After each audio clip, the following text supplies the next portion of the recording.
Hi friends, welcome to our channel. Please like and subscribe the channel. ನಾವು ಇವತ್ತು ಮಾಡೋಣ ಸೊಪ್ಪಿನ ಪಲ್ಯ. ಬೇಕಾದಂಥ ಸಾಮಗ್ರಿಗಳು: ತೊಗರಿಬೇಳೆ, ಹೆಸರು ಕಾಳು, ಕಡಲೆ ಕಾಳು.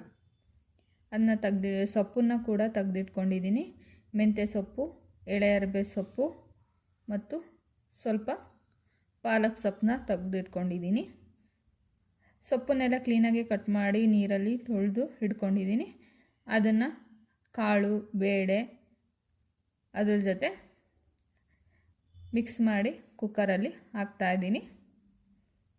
ಎಲ್ಲ ಸೊಪ್ಪನ್ನು ಕ್ಲೀನಾಗಿ ಆ್ಯಡ್ ಮಾಡಿಟ್ಟಿದ್ದೀನಿ. ಅದಕ್ಕೆ ತಕ್ಕಷ್ಟು ನೀರು ಹಾಕಿ ಕ್ಲೋಸ್ ಮಾಡಿ ಇಟ್ಕೊಂಡಿದ್ದೀನಿ. ಒಲೆ ಹಚ್ಚಿ ಕುಕ್ಕರ್ನ ಇಡ್ತಾಯಿದ್ದೀನಿ. ಇನ್ನೊಂದು ಒಲೆಯಲ್ಲಿ ಪಾತ್ರೆ ಇಟ್ಟು ಎಣ್ಣೆ ಹಾಕ್ತಾಯಿದ್ದೀನಿ. ಎಣ್ಣೆ ಹಾಕಿ ಸಾಸಿವೆ ಹಾಕ್ತಾಯಿದ್ದೀನಿ. ಅದನ್ನು ಚೆನ್ನಾಗಿ ಕಾಯಲ್ಲಿ ಬಿಟ್ಟಿದ್ದೀನಿ. ಕಾಯಲ್ಲಿ ಬಿಟ್ಟ ನಂತರ ನಾನು ಈರುಳ್ಳಿ ಹಾಕ್ತಾಯಿದ್ದೀನಿ. ಈರುಳ್ಳಿ ಅದನ್ನು ಕಲಸಿಟ್ಕೊಂಡಿದ್ದೀನಿ. ಟೊಮೆಟೊ ಹಾಕ್ತಾಯಿದ್ದೀನಿ. ಅದನ್ನು ಚೆನ್ನಾಗಿ ಫ್ರೈ ಮಾಡಿ ಒಂಬಣ್ಣ ಬರೋವರೆಗೂ ಫ್ರೈ ಮಾಡಿ ಇಟ್ಕೊಂಡಿದ್ದೀನಿ.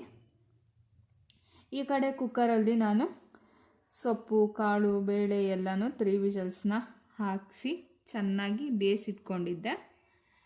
ಬೇಯಿಸಿಟ್ಕೊಂಡಿರೋದನ್ನ ಕ್ಲೀನಾಗಿ ಒಗ್ಗರಣೆ ಜೊತೆ ಆ್ಯಡ್ ಮಾಡ್ತಾಯಿದ್ದೀನಿ. ಎಲ್ಲನೂ ಕ್ಲೀನಾಗಿ ಆ್ಯಡ್ ಮಾಡಿಕೊಂಡು ಅದಕ್ಕೆ ನಾನು ಬಿಳಿ ಕಡಲೆನ ಪುಡಿ ಮಾಡಿ ಇಟ್ಕೊಂಡಿದ್ದೆ, ಅದನ್ನು ಹಾಕ್ತಾಯಿದ್ದೀನಿ. ನಂತರ ನಾನು ಸಾಂಬಾರು ಪೌಡ್ರನ್ನ ಹಾಕ್ತಾಯಿದ್ದೀನಿ. ಸಾಂಬಾರು ಪೌಡ್ರ್ ಹಾಕಿದ ನಂತರ ಸ್ವಲ್ಪ ಕುದಿಯಲು ಬಿಟ್ಟಿದ್ದೀನಿ. ನಂತರ ನಾನು ಕುರ್ಷಾಣಿ ಪುಡಿನ ಹಾಕ್ತಾಯಿದ್ದೀನಿ. ರುಚಿಗೆ ತಕ್ಕಷ್ಟು ಖಾರದ ಪುಡಿನ ಹಾಕ್ತಾಯಿದ್ದೀನಿ.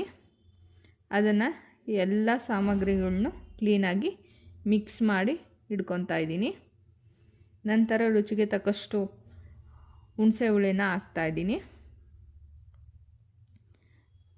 ರುಚಿಗೆ ತಕ್ಕಷ್ಟು ಉಪ್ಪನ್ನು ಹಾಕ್ತಿದ್ದೀನಿ. ಹಾಕಿ ಕ್ಲೀನಾಗಿ ಮಿಕ್ಸ್ ಮಾಡಿ ಇಟ್ಕೊಂಡಿದ್ದೀನಿ. ಸವಿಯಲು ಸಿದ್ಧ ರೊಟ್ಟಿ ಜೊತೆ ಸೊಪ್ಪಿನ ಪಲ್ಯ.